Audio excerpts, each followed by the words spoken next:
Hey, c'est Léopold. Si tu es ici, c'est que tu veux apprendre à utiliser Airtable en 2025. Tu entends parler de cette application-là un peu partout et ça t'intrigue. Et quand tu ouvres l'application, tu sais pas trop comment t'y prendre, tu sais pas trop quoi créer. Donc, dans cette vidéo, ce que je vais faire, c'est que je vais créer un module de gestion de tâches, en gros, qui va me permettre de gérer mes tâches tous les jours. Et je vais te montrer de A à Z comment le faire de zéro. Donc, on passe sur mon écran et je vais te montrer toutes les étapes de zéro. Donc, une fois que tu as créé ton compte avec le lien qui est juste en dessous, tu vas arriver ici. Donc, tu n'auras pas tout ça. Toi, ce sera vide là et tu n'auras pas de projet ici. Donc en fait, tu vas juste renommer le workspace ici en cliquant là, et moi je l'ai appelé YouTube. Et là, tu vas créer du coup une base que tu vas appeler comme tu veux. Moi je l'ai appelé projet YouTube et tu appuies bien sur Start from Scratch. Tu peux le créer avec une IA, je vous montrerai comment faire dans une autre vidéo. Mais là, on va commencer très simple pour créer un outil de gestion de tâches. Donc projet YouTube, je clique dessus. Et là, tu auras une table comme ça. Et en fait, j'aime bien dire que c'est Google Sheet sous stéroïde parce que du coup, c'est un peu le même format que Google Sheet avec les tables, avec les feuilles, etc. et les champs. Et après, derrière, tu as juste la partie automatisation et interface et formulaire qui est beaucoup plus avancée. Donc, moi, ce que j'aime faire à chaque fois que je commence, c'est que du coup, je renomme ma table avec le module que je veux créer. Donc là, c'est un module de tâches qu'on veut créer. Hop, donc on va renommer, hop, juste mettre un emoji. J'aime bien mettre des emojis. Boum. Tâche, tac. Ici, là, je vais supprimer tout ça parce que je vais les recréer. Je vais te montrer comment les créer, surtout pour que tu saches comment faire. En dessous, il y a écrit Grid View. Donc, en fait, c'est des vues à chaque fois. Donc, en fait, c'est différentes manières de voir la même information. Tout à l'heure, on va trier les tâches par utilisateur. Donc, on pourra avoir une vue pour les tâches de Léopold, une vue pour les tâches de Natacha, par exemple. Donc là, je vais les renommer. Je vais mettre toutes les tâches. Parce que là, il n'y aura pas de tri. Ce sera juste groupé. OK? Boum. Là, ensuite, la première colonne, là, c'est tout le temps le nom de ton enregistrement, donc de l'élément, de la ligne. Donc là, je vais l'appeler tâche. Boum. Et ensuite, on va créer, en fait, plusieurs éléments. Pour que tu vois à quoi ça ressemble, on va créer, en fait, un outil comme ça, là, où à chaque fois, il y aura les échéances, la durée, l'urgence, l'impact, les détails, le statut, le responsable. À chaque fois. OK? On pourrait créer un truc plus simple avec juste responsable, date d'échéance et du coup le statut, et on va aller un peu plus loin. Donc là, je vais créer du coup un nouveau champ. En fait, ça c'est ce qu'on appelle un champ. J'appuie sur plus et j'ai plein d'éléments ici. Je peux créer un checkbox par exemple, je peux créer plein de trucs. Okay, là, je vais créer la date d'échéance, donc une date d'échéance, donc je vais taper date en fait ici. Date. Et là, en fait, je vais le renommer du coup échéance. Échéance. Et là, du coup, j'ai plusieurs formats. Je peux avoir le format européen, le format américain, etc., etc. Je vais garder le format local. Si je voulais, je pouvais inclure un temps, donc une durée avec une heure, en gros 17h15, 20h30. Mais je ne vais pas le faire parce que pour une échéance, c'est très rare que tu mettes une heure spécifique. Okay, donc je laisse comme ça. Display time zone, on s'en sert jamais. Default option, on s'en sert rarement. Ça, c'est pour avoir une option de base pour avoir la date d'aujourd'hui. En fait, tu as un autre moyen de le faire, ça, beaucoup mieux. Donc, je vais créer le champ, du coup. Et là, du coup, j'ai une échéance. Je peux ajouter une date. Okay, donc, je vais créer 3 tâches. Par exemple, créer une vidéo YouTube, par exemple. Hop. Envoyer email à Jean. Et traiter les factures du mois d'avril. Ok, super. Ici, je vais juste les décaler un peu, comme sur Google Sheets. Et surtout, et voilà, c'est bon. Donc là, j'ai ma tâche et j'ai une échéance. Donc là, je vais faire par exemple vidéo YouTube, c'est aujourd'hui. On va animer l'agent, on va dire que je devais le faire depuis la semaine dernière. Et, pardon, la semaine là. Et traiter les factures, je le fais la semaine prochaine. Ok, tu comprendras pourquoi j'ai mis une date antérieure. Ici, on va créer du coup le statut. Donc là, je peux taper statut, mais je vais juste sélectionner du coup single select pour avoir un champ de sélection. Là, je vais le renommer du coup statut. Et là, je vais ajouter des statuts différents. Donc, le statut de base, hein, donc terminé. La tâche, elle est terminée. La tâche, elle est en retard. Boum, la tâche, elle est en retard. On va mettre du rouge. La tâche, elle est à venir en jaune. La tâche, elle est aujourd'hui en bleu. Et la tâche, elle est parking. Parking, en gros, c'est une tâche que tu as prévu de faire, que tu as notée, que tu sais que tu vas la faire, mais au final, tu l'as jamais faite. Parking, et que tu comptes la faire plus tard. Donc là, on va juste mettre une vidéo YouTube, c'est aujourd'hui. On va animer l'agent, c'était la semaine dernière, mais on va mettre que c'était aujourd'hui. Et traiter les factures, c'est la semaine prochaine, donc c'est à venir. Okay, là, ensuite, on va créer du coup un champ, on va l'appeler du coup durée. Okay, donc juste copier le nom qui est juste là pour gagner du temps. Hop, donc ça, c'est un duration. Donc ça, c'est un champ duration. C'est aussi simple que ça. Et là, je pourrais mettre la durée. Donc vidéo YouTube, ça va me prendre genre, je sais pas, 2 heures. On va animer l'agent, ça va me prendre genre 5 minutes. Et traiter les factures du mois d'avril, ça va prendre 45 minutes. Okay, ici, je vais ajouter un champ responsable. Okay, donc ici, j'ai deux options. Soit je crée un champ user que j'appelle responsable. Et en fait, ça va prendre les utilisateurs de la plateforme. Mais si tu as une version gratuite, tu pourras avoir que 5 utilisateurs. Si tu as une version payante, tu peux en avoir à l'infini, mais tu vas payer pour chaque utilisateur. Donc là, c'est ce champ-là que tu vas utiliser. Sinon, moi, ce que je fais en général pour gagner de l'argent et gagner du temps, c'est que je fais single select, et là, j'ajoute du coup les utilisateurs. Donc je mets Léopold, hop, et je mets Natacha, par exemple. Boum. Ok, responsable. Là, par exemple, créer une vidéo YouTube, c'est moi qui va la faire. Envoyer une email à l'agent, c'est Natacha. Et traiter les factures, c'est Natacha. Ok. Et une fois que ça c'est fait, j'ai ajouté du coup les autres champs. Par exemple, les champs urgence que je peux ajouter. Est-ce que c'est urgent ou pas? Pardon, je vais mettre single select et je mets le titre. Et là, ce que je vais faire pour gagner du temps, c'est que je vais mettre en single line. Tu vas comprendre. Je viens ici. Donc, quand tu as déjà créé le truc sur une autre table, tu peux juste venir copier. Tu te mets sur la case, tu appuies sur CTRL-C ou Command-C et tu viens copier là. Et ça te transforme le champ en sélection automatiquement. Ok. Ça, on va mettre ça genre top 3. Ça, on va mettre haute. Et ça, on va mettre traiter les factures super haute. Voilà. Après, tu peux faire la même chose pour impact. Et après, je vais t'ajouter du coup détail. On va gagner du temps. Hop, donc détail. Ça, c'est un long texte, en fait. J'autorise le formatage et je mets détail. Boum. Est-ce que j'ai oublié responsable, statut? C'est bon, super. Donc là, j'ai créé du coup un outil de gestion de tâches. Là, je pourrais utiliser tel quel, ok, mais on va aller encore plus loin pour que ce soit plus facile à utiliser. Donc on va le grouper en haut là. On va grouper ça par responsable d'abord, ok, et ensuite on va le regrouper en plus par statut. Ok, donc chaque responsable va avoir les tâches avec les statuts à chaque fois. Donc Natacha, elle a une tâche à venir, une tâche aujourd'hui. Moi, j'ai une tâche aujourd'hui. Ok. Ensuite, ce qu'on va faire, du coup, c'est que pour les détails, là, on va ajouter les détails. Donc, ça te permet, du coup, ça t'évite en fait d'avoir un Google Doc. Genre, tu peux directement venir mettre ton texte ici avec des tirets. Tu vois, boum, tiret 1, tiret 2, tiret 3. Hop. En fait, à chaque fois, tu peux modifier les informations. Donc, une fois qu'on a ça, je t'ai expliqué que j'ai mis une date antérieure pour envoyer un email agent pour que tu puisses comprendre l'automatisation que je vais créer tout de suite. Donc, on va faire en sorte que toutes les tâches qui ont une date qui est avant aujourd'hui, je veux que Airtable me la mette en retard dans le statut, en retard automatiquement et qu'il m'envoie une notification sur Slack. Okay. Donc, pour ça, je vais ouvrir la partie automatisation. Et en fait, je vais ajouter un trigger. Okay, donc, je crée une automatisation, j'ajoute un trigger. Le trigger, c'est le déclencheur. Et en fait, je veux que quand un enregistrement répond à une condition, à certaines conditions, voici ce que je veux que tu fasses. Donc, when record matches condition, là, je sélectionne ça, j'appuie sur table. Donc, je sélectionne du coup la tâche, donc où je veux qu'il travaille. La condition, donc la condition, c'est quoi? C'est on veut que échéance, donc on veut que quand l'échéance est avant aujourd'hui, donc on va sélectionner le champ échéance. Is, c'est pas is, mais c'est before, donc is before, avant. Et c'est pas date exacte, mais c'est aujourd'hui. Donc là, logiquement, si je lui demande de chercher tous les éléments qui correspondent à ce critère-là, il va m'en trouver un seul. Voilà, envoyer un email agent avec l'échéance le 22/04, vu qu'on est le 25. Super. Donc maintenant, je veux que tu fasses deux actions. Je veux que tu envoies un message sur Slack. Non, je veux que tu changes de statut d'abord et ensuite que tu envoies un message sur Slack pour prévenir l'équipe. Okay. Donc on va appuyer sur plus et là, on va modifier un enregistrement. Okay. Là, il te demande de sélectionner la table encore. C'est la même table. On veut modifier l'enregistrement sur la même table. Et on veut même modifier le même enregistrement. Donc ici, il y a un Record ID. On va appuyer sur le plus. Et on va sélectionner Airtable Record ID. Pourquoi on va sélectionner ça? Parce que du coup, on veut qu'il prenne l'idée, en fait, de l'enregistrement qu'il vient de trouver. En gros. Donc on va animer l'agent. Je vais cliquer là. Et en fait, en haut, là, dans l'URL, tu as REC, R-E-C, et tu as un long, tu as des lettres et des chiffres, en gros. Juste avant le point d'interrogation. Donc en fait, ça, là, c'est le Record ID. Si tu regardes bien, ici, ça finit par VXH. Et si je viens ici, là, et que je sélectionne Record ID, là, ça finit bien par VXH. Okay, donc c'est bien le bon champ. Et là, je veux que tu modifies le champ statut, du coup, et que tu le passes en retard. Okay. En plus de ça, je veux que tu envoies un message sur Slack. Donc, je vais appuyer sur plus, encore une fois. C'est comme sur Make et Zapier.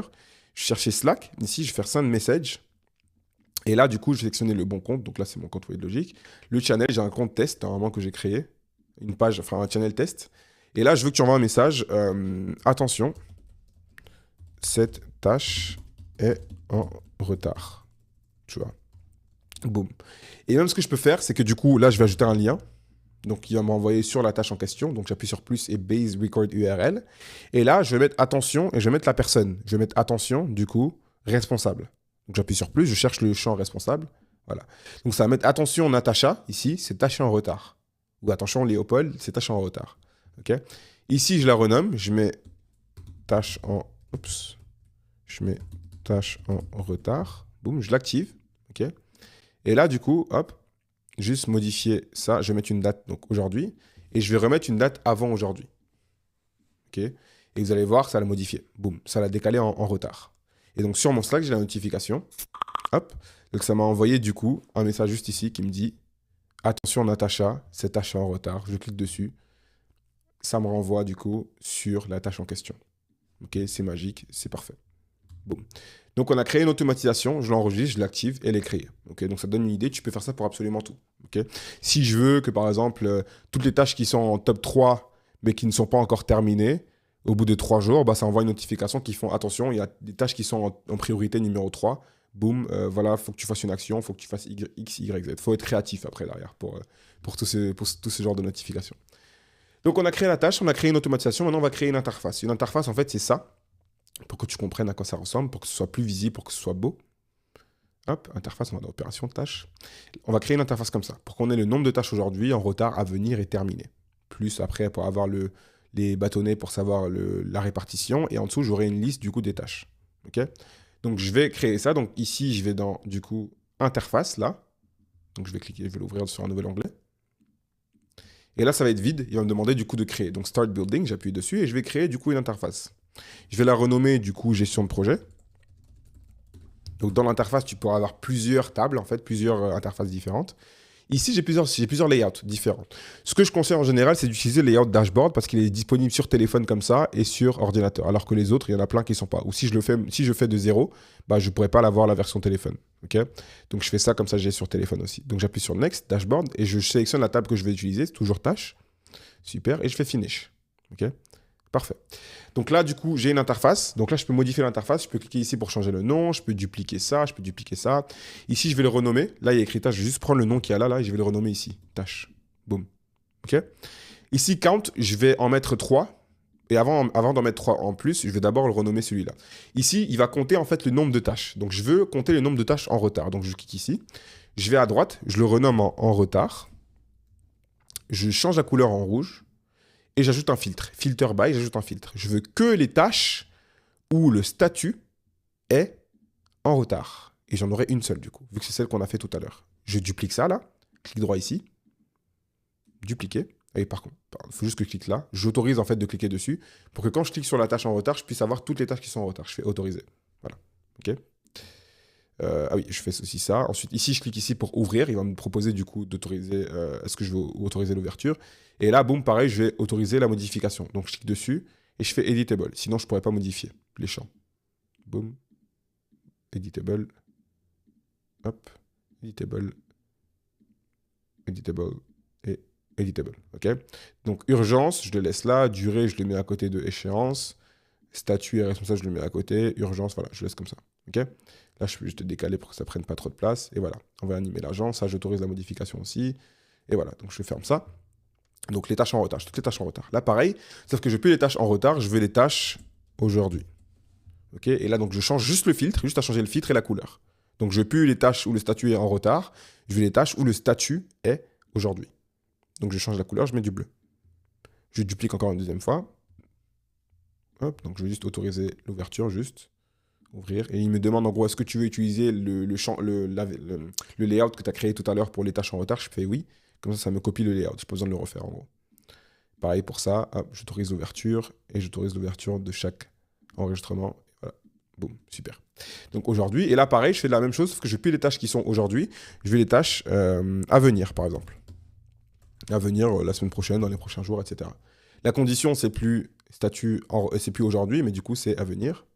Boum. Et là, du coup, je mets en jaune. Et là, je copie une deuxième fois, dupliquer. Et là, c'est plus à venir, mais c'est les tâches qui sont terminées. Et là, du coup, je change le filtre. C'est plus à venir, mais c'est terminé. Et là, je change la couleur, je mets du vert. Boum. OK. En dessous, pareil, même principe, j'autorise du coup l'ouverture pour qu'on puisse avoir du coup les tâches en retard, les tâches terminées, etc., etc. Et là, je vais juste le renommer. Je ne vais pas le renommer. Ah, si, je suis obligé de le laisser comme ça. Ou non, je peux renommer normalement le... Bon, c'est pas grave, je vais laisser comme ça, c'est pas grave. Donc là, du coup, j'ai la répartition des tâches, en fait, à chaque fois. L'axe, ici, je vais... Ouais, je vais laisser comme ça. Statut. Ouais, voilà, juste, je clique dessus pour avoir les couleurs. Parce qu'il n'avait pas mis à jour les couleurs. Ensuite, en dessous, ce que je vais faire, c'est juste ajouter une vue. Donc, en fait, je vais ajouter la même vue qu'il y a là, sauf que je veux l'avoir en Kanban. Kanban, c'est, vous savez, où il y a les colonnes à chaque fois. Donc, Kanban, juste là. Je clique sur Kanban. Hop, et là, du coup, ça me met les tâches et ça les trie du coup par terminé, en retard, etc., etc. Là, ce que je vais faire aussi, c'est que je vais autoriser l'ouverture, encore une fois.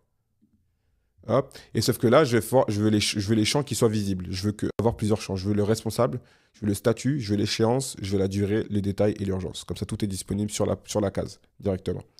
OK. Et après, est-ce que je peux... Ouais, je vais laisser comme ça. Tu vois, donc c'est déjà pas mal. Donc là, du coup, j'ai créé pour que tu vois à quoi ça ressemble. C'est le même principe. Hop, là, si je fais publier, en haut à droite, je fais publier. Et là, du coup, j'ai mes tâches. OK, à chaque fois. Donc, je clique dessus, je clique tâche en retard, etc. etc. OK. Donc là, j'ai un outil tâche qui est fonctionnel et je sais comment utiliser les interfaces aussi. En gros. Donc, je clique ici pour la modifier. Hop. Et donc là, j'ai créé mon outil de gestion de tâches. Je peux faire la même chose pour mon outil de gestion de contenu, par exemple, comme on a fait pour Marine, là, ici. Data, là, j'ai un outil pareil pour la gestion de contenu. En gros. Donc, c'est la même chose. J'ai les mêmes statuts, j'ai des statuts différents. Du coup, statut en création, statut en montage, à valider, prêt, etc. La plateforme en question, School, Instagram, TikTok, l'heure à laquelle je vais publier, qui est responsable de la publication, est-ce que c'est quel type de contenu, etc., etc. Donc, ça te donne vraiment une idée de comment, du coup, tu peux utiliser Airtable, tu vois. Franchement, et c'est pour ça que c'est super fort et c'est pour ça que j'ai dit que c'est Google Sheets sous stéroïdes. Parce que du coup, tu peux faire plein de trucs. Et en fait, c'est la limite, en fait, la seule limite de ça, c'est ta créativité, en fait, au final. Donc, pour que tu vois à quoi ça ressemble déjà. Donc voilà, donc on a créé un outil gestion de tâches. Je pourrais aller beaucoup plus loin, hein. Je pourrais filtrer, je pourrais faire plein de trucs. Là, ce qu'on va faire, par exemple, c'est qu'on va ajouter une nouvelle vue. Je vais ajouter une vue, je vais appuyer sur grid, j'appuie sur plus. Et ici, je vais mettre du coup tâche Léopold. OK. Tâche Léopold, sauf que là, j'ai toutes les tâches. OK. Donc, si je veux recommencer de zéro, je peux faire ça, ou je peux juste venir là, je duplique ce champ-là, là, enfin cette vue-là, et je la renomme. Je fais tâche Natacha. Oh. Donc là, je garde le même layout, sauf que ici, je filtre. Je veux que les tâches où la responsable, donc filter, tâche, ajouter une condition, responsable is Natacha. Et j'ai que les tâches de Natacha. OK. Je supprime ça et je duplique encore une deuxième fois. Et là, je veux les tâches de Léopold, du coup, que les tâches de Léopold. OK. Léopold. Ça, c'est pour la partie table. OK, donc j'ai toutes les tâches là. Hop. Tâche Natacha, tâche Léopold. OK. Même principe dans l'interface. Si je veux avoir du coup un filtre, hop, ici, je peux ajouter un filtre en haut. Ce que je vais faire du coup, c'est que hop, je vais filter, ajouter une condition. Non, je vais faire ça. Je vais ajouter un filtre ici, manuellement. S'il me permet du coup le bouton. Ah, mais je ne peux pas le faire sur un dashboard. OK. En gros, quand on utilise un dashboard, quand on utilise le layout dashboard, tu ne peux pas ajouter de filtre. Mais en gros, mais sinon, tu peux le faire. En vrai. Tu peux juste. Ce que je fais du coup, c'est que je duplique ça. Hop. Ici, je mets tâche Natacha. Boum. Et donc, dans filtre ici, là, je mets responsable is Natacha. OK. Oui, il est fait pour tout. S'il est fait pour tout, normalement. Non, il ne fait pas pour tout. OK. Bon, faut que je le fasse manuellement. Donc, en gros, je vais sur chaque élément que j'ai créé, là. Je filtre. Et je fais responsable is Natacha. En gros. Et pareil pour ça. Filter by responsable is Natacha. Et là, même principe. Ici, filtre. Donc, j'ai déjà un filtre, donc j'ajoute un deuxième filtre. Je vais les tâches en retard où le responsable c'est Natacha. Même principe, les tâches en aujourd'hui où le responsable c'est Natacha. Pareil, tâches à venir où le responsable du coup c'est Natacha. Et dernier élément, tâche terminée où le responsable c'est Natacha. Bon. Tu vois, ici je mets tâche Natacha. Ok. Ici je mets toutes les tâches. Ok. Bon. Et tâches Natacha. Ok. Donc voilà. Et après je duplique ça et je refais la même chose pour Léopold. En gros. Donc Natacha, elle vient, elle se connecte, elle peut venir ici, elle voit le nombre de tâches en retard aujourd'hui à venir terminer, sa répartition, les tâches qu'elle peut modifier et les mettre à jour ou ajouter des notes. Et elle peut du coup utiliser l'outil de gestion de tâches comme ça. Donc c'est pour voir la possibilité, dites-vous que là on a créé un truc vraiment super complet pour un coach, enfin pour les coachs, plusieurs, et qui te permet du coup de gérer ton activité, etc. etc. Donc voilà, j'espère que ça t'a aidé, j'espère que du coup ça va te faire un peu moins peur du coup d'utiliser Airtable. Franchement, crée un compte avec le lien en dessous ou pas avec le lien en dessous comme tu veux. Et c'est gratuit, touche un peu à droite à gauche, essaie de refaire ce que j'ai fait là du coup en regardant la vidéo en même temps. Et n'hésite pas à poser des questions en commentaire, comme ça moi je peux refaire des vidéos pour vous répondre, pour d'autres outils ou d'autres trucs que vous voulez utiliser. Mais voilà, donc là après tu peux coupler ça à du Airtable, à du Make. Tu peux coupler ça à un Slack comme moi j'ai fait pour avoir les notifications des tâches, des contenus, etc. Et franchement, tu peux aller très très loin. La seule limite, comme on dit, c'est ton imagination en fait. Donc voilà. C'est Léopold, j'espère que cette vidéo t'a plu. N'hésite pas à commenter juste en dessous du coup pour me dire les questions que tu as. et comme ça, je pourrai répondre en vidéo. Voilà, c'est Léopold et on se tient au courant.